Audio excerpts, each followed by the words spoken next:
So greetings to everyone, and thank you very much for joining us. We are very pleased to have today in this 22nd workshop, actually, of the course, Regulating Global Supply Chains, and it's the final workshop. So very happy to have reached this point and to have had so many interesting discussions. And today we're really going to have, I think, a very interesting discussion. We are pleased to have Beatriz Vacotto, who is the head of Maritime Unit and International Labour Standards Department at the International Labour Organization, headquartered in Geneva, and Luzbaz Salabella, who is an ITF coordinator from Spain. She's a lawyer, she's a qualified deck officer, a certified maritime surveyor, and I think it's going to be really interesting to hear. And she is actually speaking to us from a ship, so that's her usual workplace.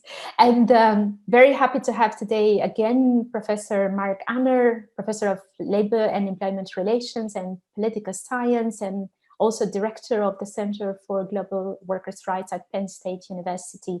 And Mark is going to engage in the discussion with both Beatriz and Luz and give also his perspective from the as an expert on global supply chains and how does the Maritime Convention can actually help inform regulations of global supply chains. So thanks again, and over to you, Mark. Great, thank you. It's wonderful to be here. It's such an important topic. I consider this convention to be one of the most impactful and detailed of the ILO conventions. And it's something that's truly transformed workers' lives. And it's so appropriate that we're discussing this convention as part of a course on regulating global supply chains. So whether we're talking about T-shirts or bananas or cars, they are all transported by ships. Every year, roughly 226 million containers are shipped every year, carrying more than $4 trillion worth of goods and cargo. And I think COVID reminds us sometimes that things, when supply chains go smoothly, we don't think of their functioning, we don't think of the workers behind them. But I think COVID is now reminding us of that as we see all these news of congestion, and whether it was the blocked ports in Los Angeles or the Suez Canal. But we need to focus more on the workers behind the shipping industry, the workers that move those containers. And that's what we're going to do today as we talk about this crucial convention. So Beatriz, let's start with you. What are the key elements of the system of creating a level playing field for all the ships under the Maritime Labour Convention? Thank you, Mark. Since you mentioned COVID, allow me to just say 3 words about that, because indeed what we see today is that all countries around the world want to receive the containers, but they don't want to receive the seafarers. And what we see is cases of denial of medical care. We see cases of seafarers who died on board, and their bodies have to go around the world because no port wants to receive them. And I mean, it's very difficult for them to go home. So I think since we're speaking about the MLC, we are speaking in difficult circumstances, and yet the MLC has served as a basis, and we are working with it as a basis to solve this crisis. So now going to these main aspects that I explained in my video very shortly, and I will try to elaborate on them. Why the MLC serves as a level playing field. So the main, I think, starting point is international social dialogue. The role that the dialogue, the discussions, the negotiations that we see between ship owners and seafarers at the international level are crucial. Were crucial to decide that they were to agree on the MLC. They were crucial during the discussions and are crucial today, because for the functioning of the MLC, you need these 2 players discussing and agreeing. So that will be a challenge for you when regulating global supply chains, I'm sure, but that's for sure. I'm fascinated to see, and I've seen many sectors, how these sectors discuss, and it's really fascinating to see. And I'm glad Luz is here because she will elaborate more on this.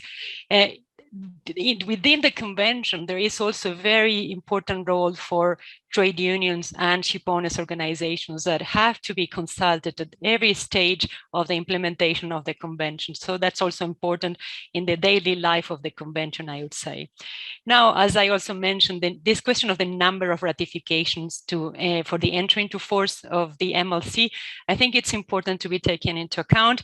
And I mentioned this also because I know sometimes workers' representatives are reluctant to accept this. All ILO conventions require 2 ratifications to enter into force.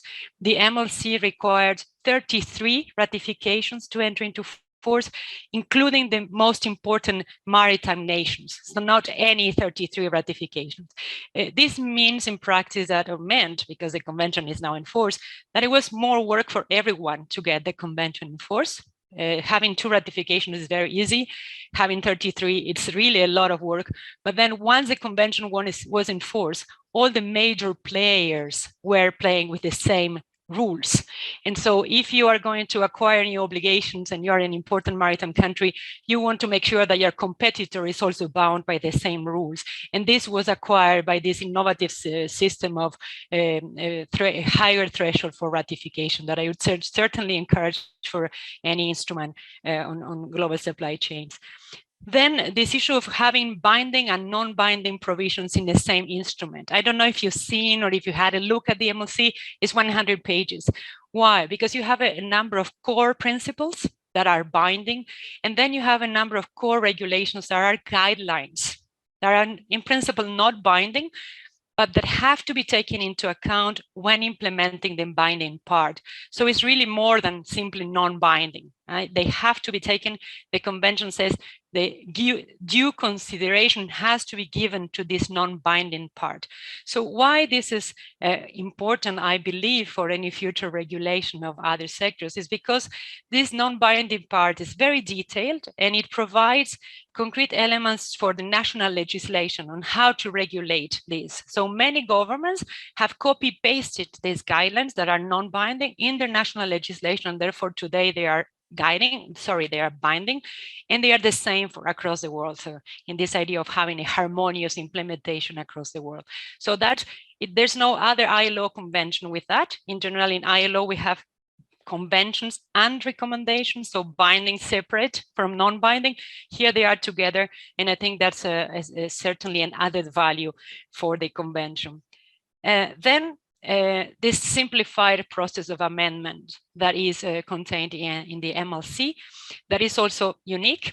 In the ILO, you have a convention. If you want to revise that convention, you need to adopt a new convention, and that new convention has to be ratified again to be binding for member states. So in the MLC, we have this system where certain parts of the convention can be amended through a tripartite discussion. They will be adopted by a technical body that is called a Special Tripartite Committee of the MLC. These amendments will be notified to member states, and member states have 2 years to oppose. And if they do not oppose, they are bound by these amendments. We call this system an opt-out system.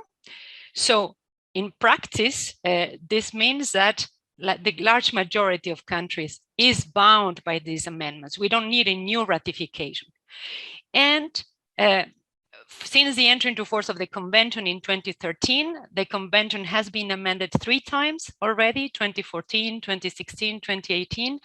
And now we have just received this week a new set of amendments to the MLC that will be discussed next year, and they respond to the challenges that the industry has seen during COVID. So this shows how ILO instruments are normally criticized to be too rigid and too difficult to amend. Here we have an excellent example of how a convention and international instruments can be responsive, can be updated very quickly and in a very efficient way. And the topics that have been discussed are very important for seafarers, but also ship owners, and this time also governments have presented amendments. So any of the 3 parties can use this mechanism. I think it's important for a global supply chain also, which I imagine changes quite quickly, not to have something too rigid that would be there forever and we would not be in a position to change. Then the MLC has this very unique clause of non-more favorable treatment clause. This would be the dream for any of us in the ILO to have that for other conventions. It doesn't exist. What does it mean? It means that if your ship comes from a country, you are a ship owner from a country that has not ratified the convention, you cannot benefit from that. You cannot draw a benefit from that. And therefore, if your ship, non-ratifying country, enters the port of a ratifying country, the ratifying country has the right to require that the conditions on board that ship are at least equivalent to what is required by the convention. So in practice, many ship owners, and I have, for example, the cases of China, because we know, but also Chile, ship owners were asking for the ratification of the convention because they will be inspected in accordance with the convention when they go to a foreign port, even if their country has not ratified the convention, which can be challenging. So in order to have legal certainty and to make sure the conditions are there, ship owners have been pushing for the ratification. And in cases where the convention is still not ratified, like the US or the Turkey, ship owners are asking for a voluntary auditing to make sure their ships comply with the convention. So just to show you how this principle, non-more favorable treatment clause, is having an impact. It's triggering ratification and is making sure the convention goes much beyond the ratifying country. So a very important clause that we should use some imagination to see how we can apply that to other instruments. Maybe a final point here is the system of certification of ships that creates an advantage for ship owners, because when you will be legislating about supply chains, we certainly need to give something to everyone. No, it's not just to protect workers. Of course, good companies should also benefit somehow. So in the case of the MLC, the good ship owners who have ships certified in compliance with the convention have, in the technical term is prima facie evidence of compliance, is something that in principle means that the conditions on board the ship are compliant with the MLC, and therefore facilitate inspections in port and facilitate and reduces the time they are in port. And we know that every hour in port has a cost. So if a ship is delayed in port because there are deficiencies, this has an economic implication for ship owners and the cost. And therefore, they use this certificate to protect themselves, if you wish, when making sure their ship is in conformity with the convention. So that system of certification that comes from the International Maritime Organization sphere, it was not invented out of nothing at the ILO, is also very helpful to make sure ship owners play the game and to make sure that the two objectives of the MLC, which were creating decent working and living conditions for seafarers and having a level playing field for ship owners, are met. So thank you, Mark. I'll stop here and so that we have time to listen to Luz and have a discussion. Thank you. Great, thank you, Beatriz. Really, really fascinating. It's just the more I learn about it, the more impressed I am with this convention. So, Luz, let's turn over to you. But just to Beatriz flag, there's already a question coming in the chat. So, as Luz starts, you could take a look at that question. So, Luz, it's wonderful to have you with us today. From the point of view of the ITF, and based on your experience as an inspector, what are the key elements of the MLC that may inspire the regulation of other sectors and other areas of global supply chains?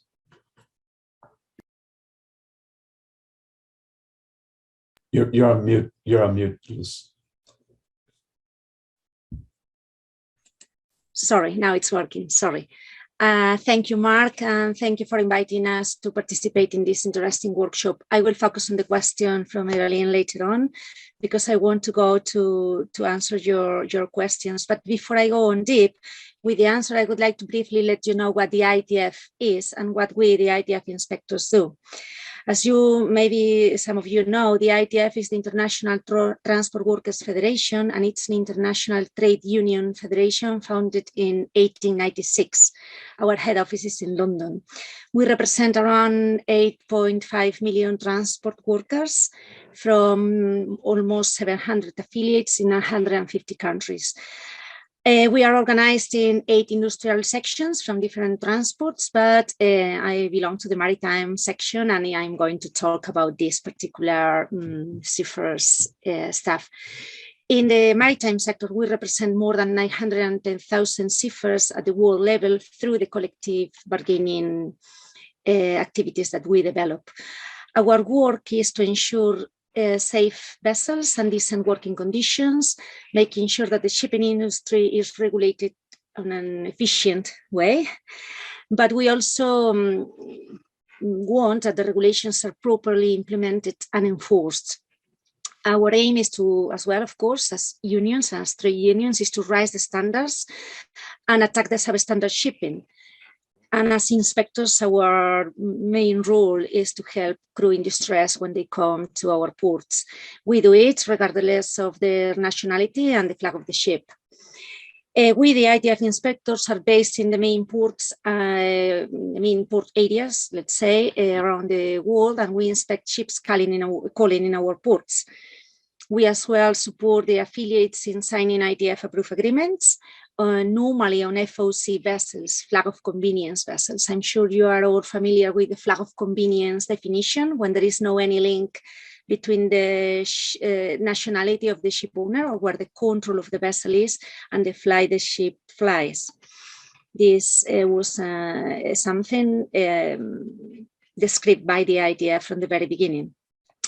So we inspect flag of convenience ships and help seafarers in need of assistance. And at the national level, for instance, I work as an IDF inspector in Spain as the national coordinator. We work in close collaboration with the employers, with the Spanish Employers Association, and as well with the maritime authorities, particularly with the port state control officers that work for the Spanish Maritime Administration under a bigger umbrella of the Paris MOU system. Of course, we have a close relationship with the ILO. I know Beatriz, and I have had the chance to work with her several times already, because the IDF represents seafarers at the ILO level as a tripartite organization, but also at the IMO, the International Maritime Organization, despite it's not a tripartite spirit behind, but we have the chance to participate without both. A good evidence of the importance of this collaboration and extremely good job that all this link between employers and employees have been developing has been shown during the pandemic, and I will give you an example later on. With all the above in mind, I think that focusing on your question, I would like to highlight that the shipping industry, that at least for me, could be seen as the laboratory of the globalization. Of course, the maritime sector has roots and centuries behind on this transport around the world, but nowadays in 21st century, all what we have, as Mark was mentioning in the introduction, everything that we have with us, the telephone, the laptop, has come to us through the maritime transport. And there is something that the preamble of the MLC says, that is that given the global nature of the shipping industry, seafarers need a special protection. So I think that is a good starting point to protect and do some kind of standards in the maritime industry for the seafarers working on board the vessels. And this could be a good starting point for the global supply chains in a broader perspective. Some of the key points, so the key elements in the MLC for me, some of them have been already mentioned by Beatriz, but I think that this tripartite character and the meaning that from the very beginning, employers, workers, and member states had to sit down together, first to see that it was needed to do something, and second to work in the signature and the ratification, and now we keep working together in the implementation of the convention. Beatriz mentioned very well on deep how these amendments process are done, and they have to sit down together again to address all the new challenges in the industry. It should be clear, because I think that this is a bit linked to the question from Evelyn that I read very, very fast. The MLC settles minimum standards for seafarers. It's usually known as the Seafarers' Bill of Rights. To us, to the ITF, and mostly to the ITF inspectors that face the problems every day in our ports, it's understood just as a starting point of the journey. So it's not at all a destination. That means that once the enforceable standards are here, there is still an important job that has to be done by the unions, but the trade unions, through collective bargaining activities, to get decent, because the MLC contains very basic rights. So we need to get decent and better working conditions for the maritime workers who actually spend their lives at sea. For instance, going to the MLC, the maximum period on board, according to the MLC, should be 11 months, something that was not respected during the pandemic and even now. And we try in our collective bargaining agreements, in our CBAs, to reduce the period on board as much as we can, to 6, 7, or even less months for seafarers working on board. Regarding wages, for instance, there is no any minimum wages settled in the MLC. There is a recommendation from the ILO, but this is not enforceable. So we need to go through the CBAs to get these minimum standards for the seafarers, different positions, and so on. There are many other issues, but I think that some of them have been already mentioned by Beatriz. So I would like to go in deep in what is for us, the ITF inspector, the most important issue, and is why we understand the MLC, the Maritime Labour Convention, as an important tool. And this is the compliance and the enforcement. The MLC is understood as the fourth pillar of the maritime law, let's say, and it's now applicable at the same level that the main IMO, International Maritime Organization, conventions.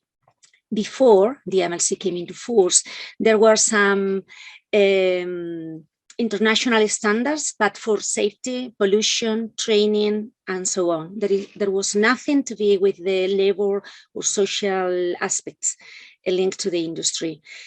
The Title V of the MLC established not only the flag and the port state rights and responsibilities, but also the seafarer rights to directly present a complaint to the maritime authorities from the port or even the flag state. So they can't arrive in a port having a problem or complaint.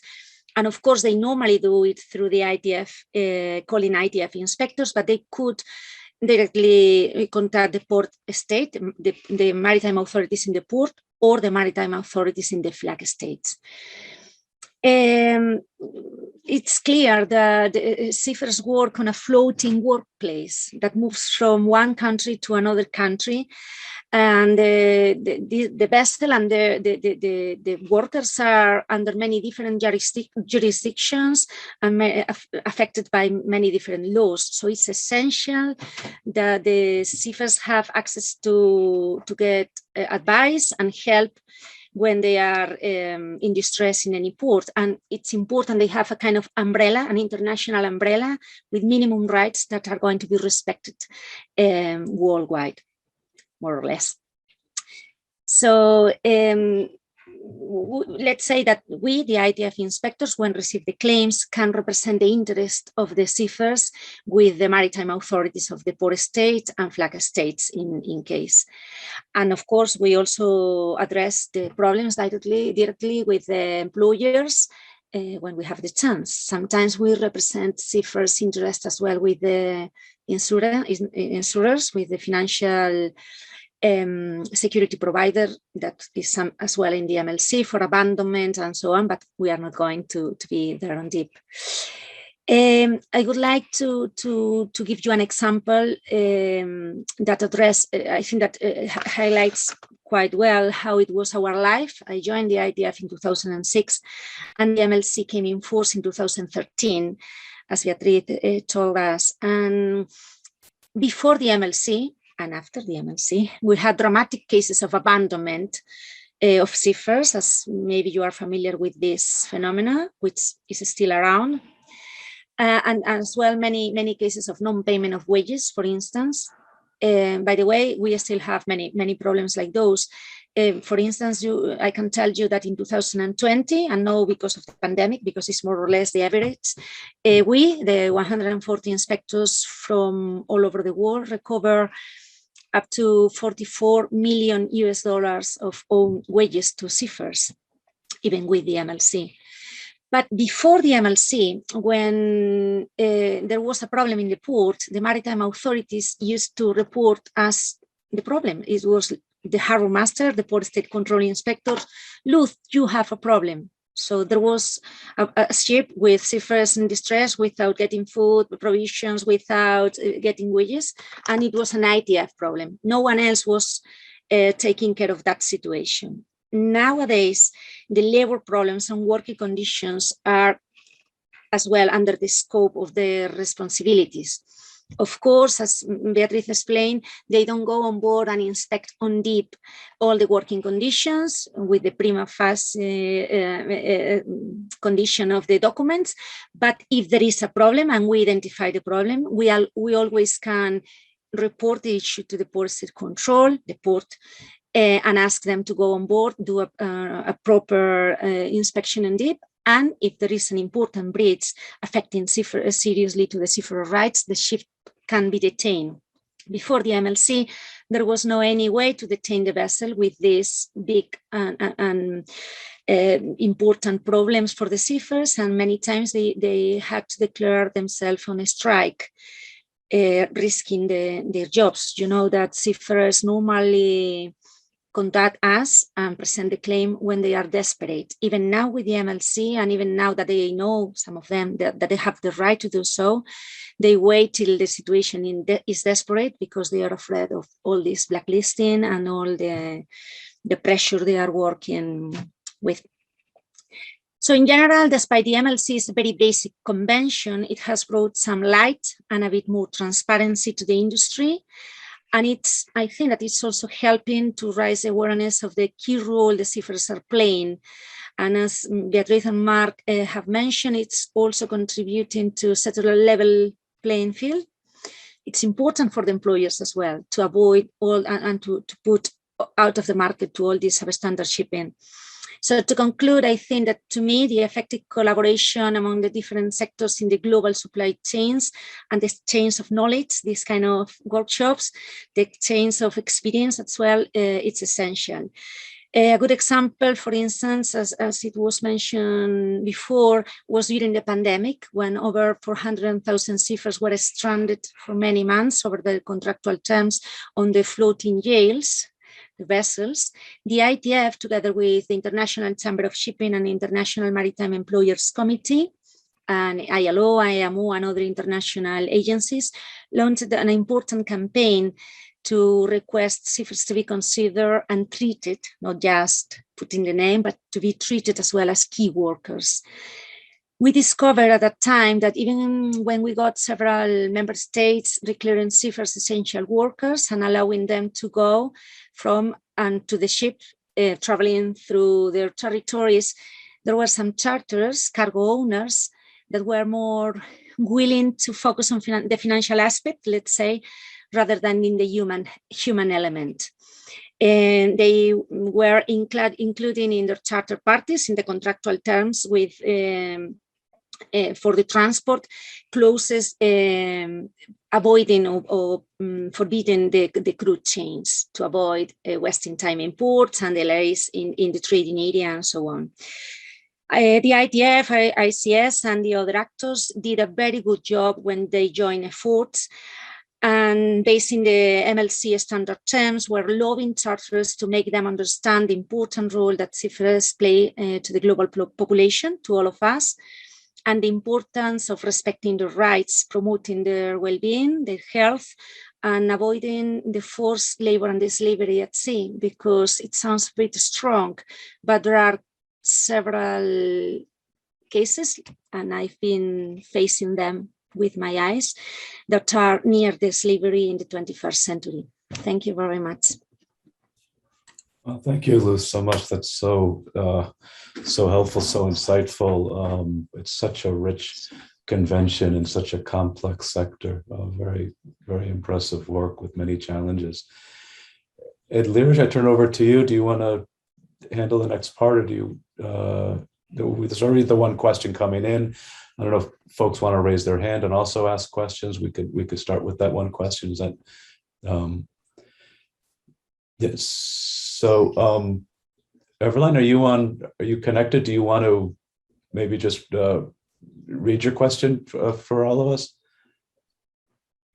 Okay, I can actually read it. I was just wondering, considering that many of the companies prefer maximizing their profit, and when the convention actually puts in additional requirements in terms of the cabin space, which they feel is actually okay, how did the unions actually overcome this notion of profit over people to be able to get this Maritime Convention to actually be signed, especially for the countries that you refer to in your lecture, great nations or the powerful nations? For me, that is interesting because we know there's a lot of resistance, especially when it comes to adopting conventions that are going to benefit the workers as opposed to minimizing the profit of some of these companies. What was the magic?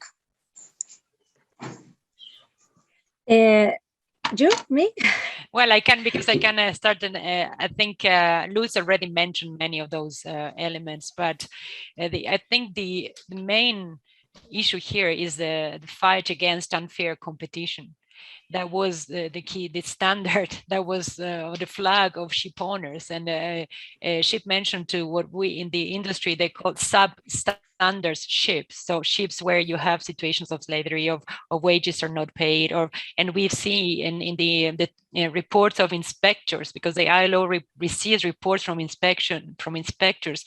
And if you, I mean, we're glad to share with you the reports of detention of a ship when all the toilets on board are blocked. There are electricity wires in the toilets, on the floor, etc., etc. So this is, oh, well, do not mention that the fridge was not working in the ship. So imagine the quality of the food. You are there for months and months, and the refrigerator is not working properly. So there is a risk for your health, etc. So when there are those kind of ships, and you are a good ship owner, and you try to have a ship that has everything from the points of safety, so all the technical aspects, but also in terms of protection, the workers' conditions, the seafarers' conditions, is very unfair.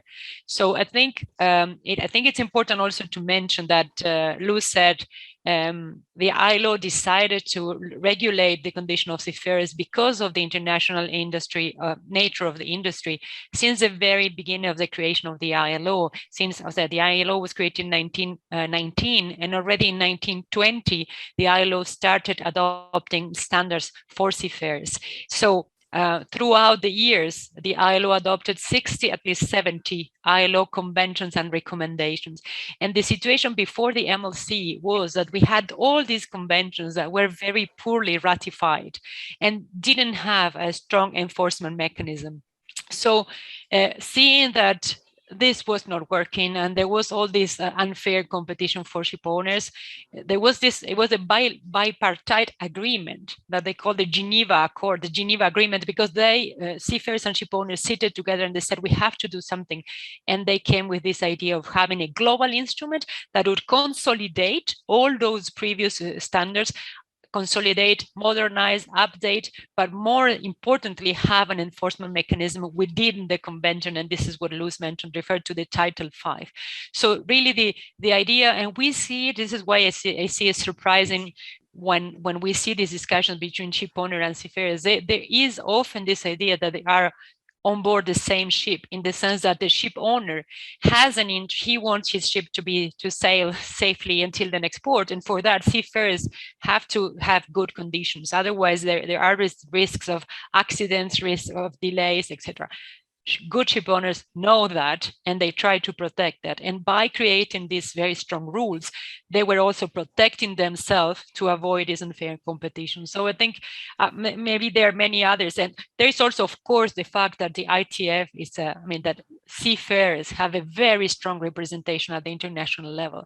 And for other sectors, it's easy to have a clear counterpart, either for the worker side or for the employer side.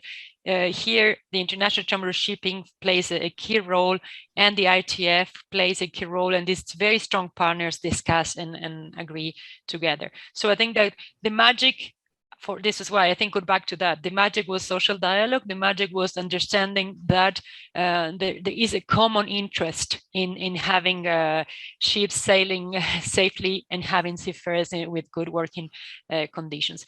As Luz said, because we don't want to sell you this as a perfect world. Of course, there are challenges. Of course, there are still ship owners trying to what do I say?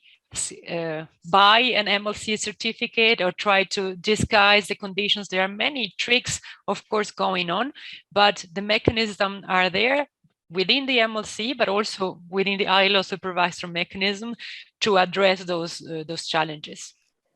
Thank you very much, Beatriz. Really, really interesting. Can we get a question from Gifford? And then perhaps, Luz, if you want to add something to that, we can also do that together with a question from Gifford. Yeah, thank you. This is really interesting because it sounds really inspiring that there's almost a near universal standard. Because from what I understand about the shipping industry, it's extremely complex, because you could have a ship owned by some group, and then it's the carriers another group, and then the people who charter it's another group. And I want to kind of go back to this idea that I'm really not clear on. You call it flag states. I remember it used to be called flags of convenience, which is like Panama or Liberia or the Marshall Islands. That always seemed like a method to try and undermine workers' power. And it seems like the MLC has been able to take that on. Could you kind of talk a little bit about that complexity of how completely divided the whole shipping industry is between, say, I live in the US, so maybe Walmart is an actor who wants to bring things in, but then they might consult with a 3PL and then the carrier, and then so it seems extremely complex. So it seems like quite an accomplishment to be able to bring about the MLC. Could you kind of talk about the challenges of being an industry that's so divided? It's me? Yes, go please. Okay, I will try to link it a little bit with the other question, because indeed it's a quite difficult, dark world, let's say. There are some very good companies. Many years ago, we used to know the name of the companies, and that company had a number of vessels behind that umbrella. But nowadays, there is very much the system of one ship, one company, to avoid any tax links and responsibilities when there is pollution and so on. So the market, or the shipping industry, has changed very much. Those that sit down together with the ITF and the ILO and so on are those representing, let's say, the good or the better or whatever ship owners. However, the flag of convenience is totally present in the industry. Even those good ship owners are flying flag of convenience and are representing the interest of European ship owners, American ship owners, and developing country ship owners. So they are not from Bahamas. That means that's the idea of the flag of convenience. So personally, that's a personal experience. Years ago, I wanted to go to the IMO to see how the meetings were and so on. And I was surprised when I saw that the Spanish, for instance, were quite in silence, because they had not very much to say. We don't have many Spanish vessels under Spanish flag, but Bahamas, Marshall Islands, some of the others you have mentioned had the best representative there, because they were representing the interest of those flags. So they have a lot to say in all these decisions. But another of the important issue is that the wages or the employment of seafarers is one of the issues on board that has a possibility to save money. the oil and the gasoil and the taxes in the ports. Some other the pilots, some other expenses are fixed. But if you reduce the wages and you can do it, you could do it before with applying the national the regulation from those flag states. Bolivia is a flag state; they don't have even possibilities to go to sea. So that was like open world to employ seafarers from the middle of Africa, putting them on board without any control, without any minimum rights, without anything. So now we have that minimum level. The profit, it's still important for them. So they are not going to pay here if they can pay less. But there are some other stuff which I think that are important, and is what Beatriz mentioned, the no more favorable treatment. So the ships will be inspected anyway. Even if the flag didn't ratify the convention, they will be inspected in deeper, because they don't have these key documents to show that everything is okay, pretending that everything is okay. So if the flag state didn't ratify the convention, the inspectors in port can go and do a properly deep inspection in working conditions. And they don't want that because they take a bigger risk. And I think that another important issue is the lack of seafarers we are facing worldwide. So in one way, I think that the industry realized that or we get better conditions and a better treatment to seafarers, or if they are going to be getting the same wages and the same and better conditions on shore, they won't be working at sea, and we are totally dependent on them. Another thing that it's important, and the IDF is now developing a project on the supply chains, it is to raise awareness of the seafarers and the conditions and the importance of these minimum standards, because the population and the society is changing as well. I think that we are starting to be a little bit more conscious on the fair treatment to the workers and our own responsibility when we buy things. So it's a very difficult target, but I think that this is a very good example of how things can move forward on a very slow level. Inspectors are not always very happy because we always think that this is not enough, but then we realize that, of course, it will take some time. The MLC, anyway, it's reacting fast, quite fast, let's say, to the abandonment and some of the things, the harassment and bullying. The problems we are seeing are being addressed in the MLC, not at the top level we would like. We need to do it through collective bargaining and negotiations, but at least we have this minimum level. Thank you very much. Thank you, Luz. Beatriz, do you want to add something to that? Yes, so thank you. No, that was excellent, Luz. Just to mention some of the challenge, for instance, in these very different layers that we see was, for instance, who is the ship owner? Because indeed, we have the owner of the vessel, who may be a person or a company or a bank. Then we have the recruitment agency, and then we have whoever is actually recruiting the seafarers or chartering or managers of the ship. So there are so many legal figures there. So what the MLC did, and it was, I think, very smart decision, was that they said there is a ship owner. Someone has to be the ship owner. Whatever is the legal form of that person, that ship owner is who has to sign the contract of the seafarer, and the certification of the ship has to be issued to that ship owner. And so now the seafarer knows, I mean, there are still challenges, as Luz mentioned, because of the different jurisdictions, but at least you know against whom you can go. And before it was impossible, because as you say, there were so many layers that you had this contract, you didn't even know who was a counterpart.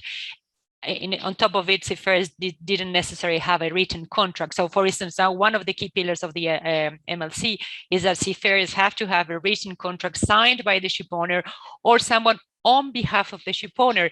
And if it is on behalf, then you need a power of attorney linking that person or that institution to the ship owner. So that creates some responsibility, some clear responsibility that will help addressing the problem. Then I think it's also interesting to mention that because it's certainly true also for global supply chains, is that the states, any state may have different roles in the maritime sector.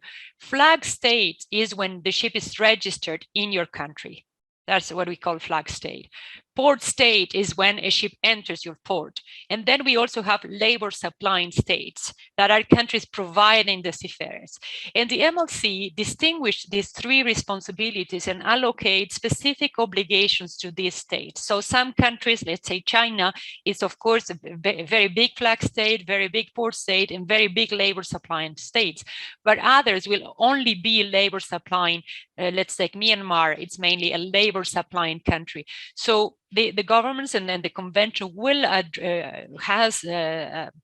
identified specific obligations, and there again we know against who, or the seafarer know to whom to claim that right. For instance, social security, it's a big challenge still to have proper social security for seafarers, but the conventions allocate that responsibility to the country of ordinary resident of the seafarer, so that he can have some certain, he or she, a link to a given country for that. So that has been there, those kind of tools that were used to deal with all this. And indeed, the big question mark when the convention was adopted in 2006 was, are the big flags that you were referring to, we don't call it flag of convenience at the ILO, because we see that all these flags are working, all of the big flags have really decided to play the game and adopted these standards. And we work very closely with them to try and solve the issues and the challenges they might have. If you take Panama has 8,000 vessels. So of course, in 8,000 vessels, it's easy to have a number of vessels where things are not working well. However, we are in contact with them, and they have all these mechanisms to try and make sure that the MLC is respected.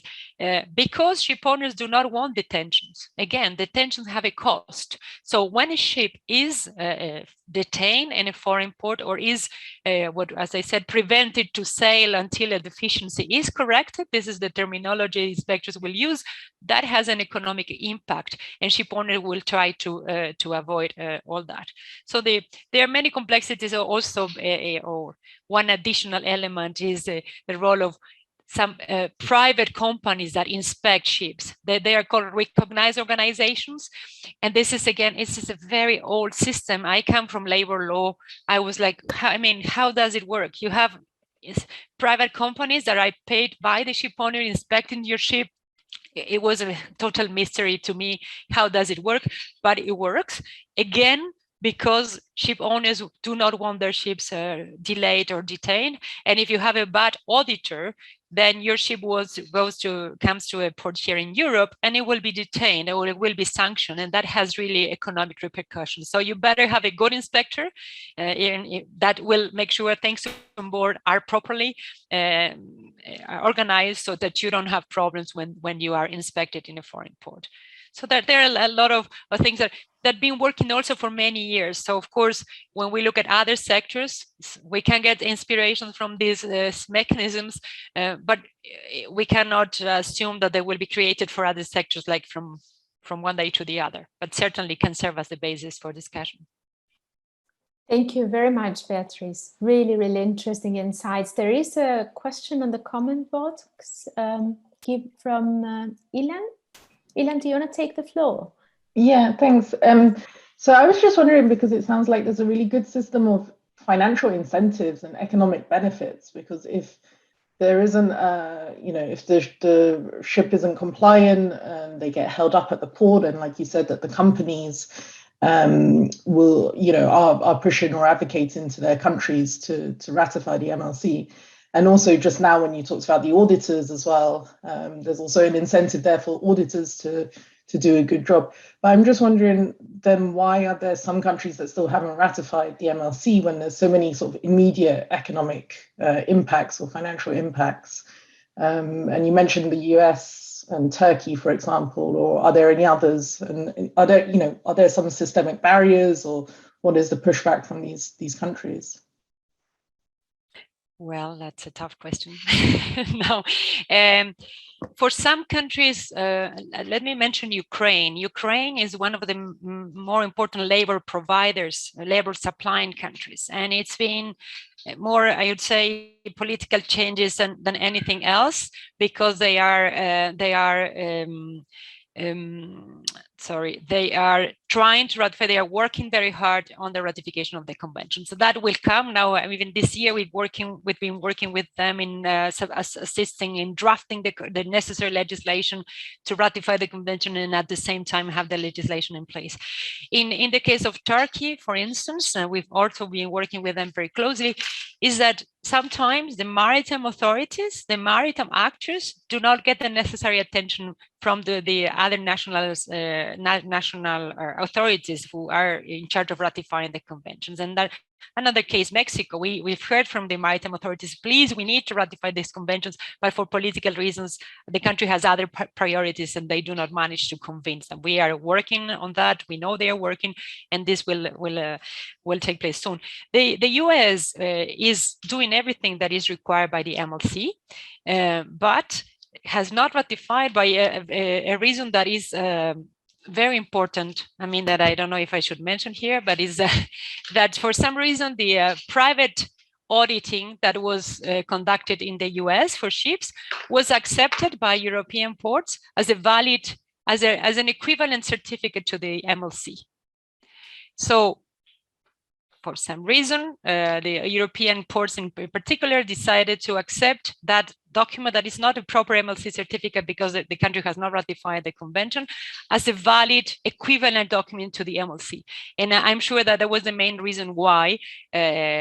Which means that in practice, as Luz explained, they do not have to go through a detailed inspection every time, and they are protected by this certificate. And so I'm sure. Now, that being said, we are also in contact with the US administration, and they are working very hard to get that ratification. And there is even one possibility that during the mandate of the current president that could happen. So that's work in progress. And so let's see. For many other countries, especially in Latin America, we are working with them, as there was no big players had ratified the convention. The more favorable treatment clause was not being applied because you need some important ports to ratify the convention in order to be inspected in accordance with the convention. So now, if you want, Brazil, Argentina, Chile, for them, therefore the other countries in the region will start feeling this economic impact that we're referring to, and therefore will have to accelerate the process of ratification. So it's work in progress. Thanks very much, Beatriz. I think we're really running out of time. I would invite Tia to make very briefly a question, give the floor to both Beatriz and Vacotto and Luz for their final remarks. And Mark, if you want to conclude perhaps with some reflections, for our main purpose here of what can we actually learn from the Maritime Convention. So thanks a lot, Tia. Over to you. Please, very briefly, the question.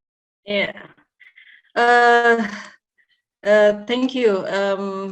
Very, very inspirational, the Maritime Convention. In Indonesia, we still have this discussion about slavery and death seafarer found in traditional fishing ships. And apparently this convention is not including fishing or in similar pursuit or traditional building ships. My question is, what is the perspective of including this type of fishing industries? Because these are the most, I think it's the most bad. Yeah, so many cases of human rights violations, the severe human rights violation, even death casualties, too many, especially in maritime countries like Indonesia. Thank you.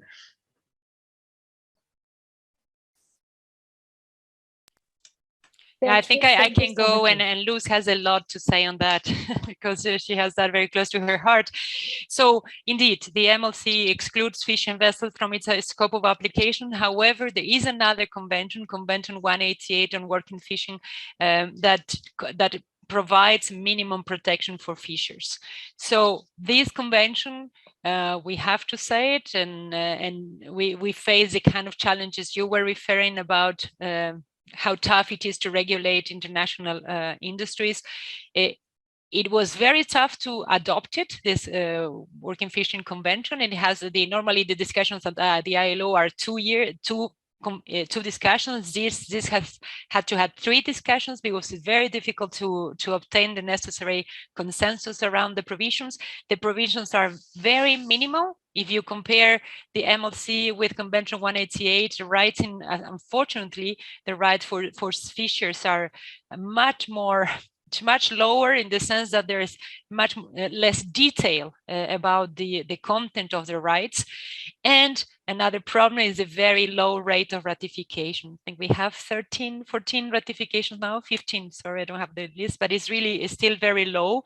So, and as you say, we all have a responsibility to work more and to do more for the fishers, because we also are often reminded by our friends, even the employers representing fishing vessels, that there are 1.2 or 2 million seafarers around the world, and around 35 million people living from fishing activities. So it's a large population of people suffering, as you mentioned, a lot of abuses. So that convention is there. The ILO is also working very hard to promote that convention.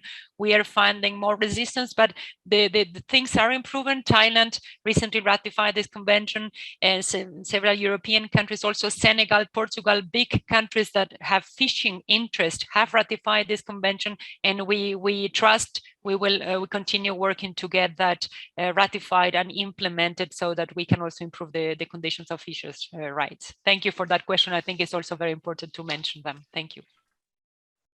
Thanks, Beatriz. Just briefly, I do think that it's a very important question, and it's well to compare with the MLC, because the ILO 188, of course, as Beatriz was mentioning, it's very basic. And particularly when I'm engaged in promoting the ILO 188 at national and international level, we use the MLC as the good example, let's say, but the situation is different. The power we have as unions, it's less, because fishers are not that well organized. That's one of the key issues. Secondly, even there is no that kind of international employers organization that we can sit down with.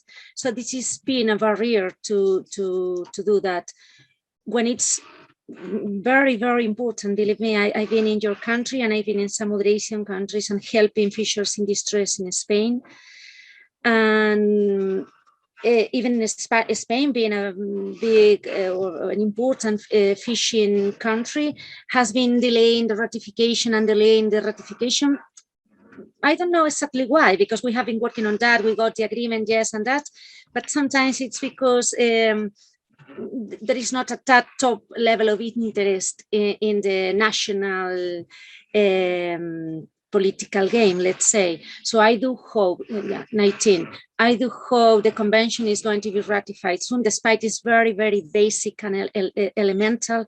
If it contains the possibility to address the issues to the port state control and facilitates the inspection from the authorities, and the possibility to delay or detain or whatever is the expression to avoid the ship sailing when there are big problems, it would be very helpful.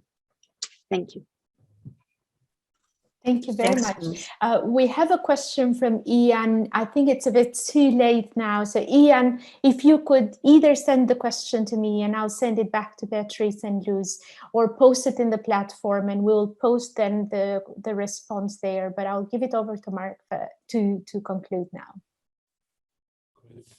Thank you. Well, this has just been fantastic. Really, really a wonderful session. I'm so glad I was able to participate. Just 3 points I'm left with. One is the MLC provides such a crucial example of regulating global supply chains, which is the theme of the course you've all been participating in. And it's an example that we all need to study to explore effective forms of regulation in other sectors. I think about it a lot for the sector I study, which is apparel. Second, the MLC is not the end all for decent work in the maritime sector. Rather, it interacts with a very robust system of collective bargaining that raises standards even further and empowers workers. And lastly, my thought is this: without seafarers, there are no global supply chains. And these seafarers deserve dignity at work, and they deserve the same freedom of movement that the goods that we consume every day have. They too should have that, their freedoms. So I'll end with that. Thank you very much, Mark, and thank you very much, both Luz and Beatriz, for finding time to join us. Thank you for the excellent questions, everyone. The platform is open for people to complete the course, to make questions. We are monitoring those questions, and if there is something that we can't respond, we always put it back to the experts who have always been willing to come back, even after some time after the course. So please do so. Thanks to everyone. Stay safe, and we'll see you in other courses soon. Thank you.